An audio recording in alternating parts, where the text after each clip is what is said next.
When President Abraham Lincoln signed the Emancipation Proclamation back in 1863, it took nearly 2.5 years before a lot of those slaves found out.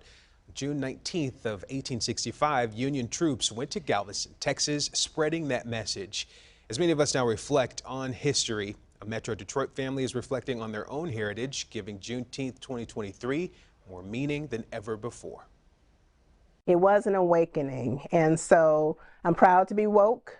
I think that's a very positive thing, to be woke, and I'm not going back to sleep. It was the wake-up call of a lifetime, the discovery by a Southfield family that their ancestor, Peter Lee, was my great-great-great-grandfather, my grandfather's grandfather, was brought to America from Africa illegally as an enslaved man on a slave ship discovered sunken off the coast of Alabama called the Clotilda. The Clotilda is the last slave ship that made it to America that we have any record of.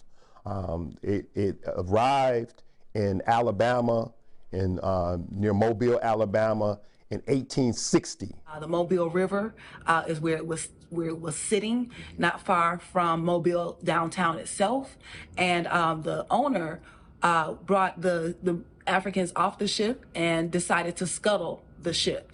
He set it aflame and to sink it, but that ship is still pretty much intact at the bottom of the Mobile River today. An uncomfortable truth. I don't have much of an understanding. Granddad was a very quiet man. He didn't even speak about the ship. I heard it from my aunt. So we kind of heard it word of mouth, but it was whispered because it was a secret. And slaves weren't supposed to talk about it. So he didn't talk about it, at least not to me. That could lead to invaluable lessons. There's so much that we don't know. For most people of African descent, once they were brought here, a lot of that information was lost. So here we have an example of people who can point to documents, who can point to specific information that says, yes, this is what happened. The closer we can get to an actual ship, the records of that ship, the people who were held on that ship, we can use that information to draw more information about what happened on thousands of other ships that we don't have the records of, or we don't have the wreckage of. And so that information is good for those of us who are studying this history and are really trying to understand what was going on, how people survived, and how this trade, this enslavement of millions of African people, how did it expand throughout the Western Hemisphere? There's an opportunity for all people to understand the significance, the psychological, the economic, as well as the social impact of what was happening in enslavement and what happened with the Clotilda in 1860.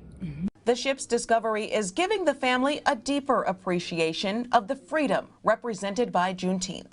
I know Peter Lee desperately wanted to go back to Africa, but at some point they realized that they were staying here in America. And I feel like everything happens for a reason. I'm here in America for a reason. So their wildest dream is for me to remember where I came from, remember that my great-great-great-grandfather came as the only fawn on the ship, came with his family giving him away. He was a nobleman. So if he can overcome all that, I can overcome the things that I face here. An ancestor, though generations removed. If you don't remember history, if you don't follow it, you're going to repeat the same mistakes again. So let's learn from what we already know. And that's how we learn, from the things that happened before.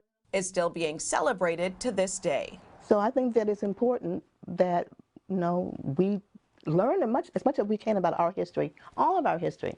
Everybody is important. Your life, my life, it all matters. And let's face it, we're not going to be here forever. We're going to be passing this on to the next generation.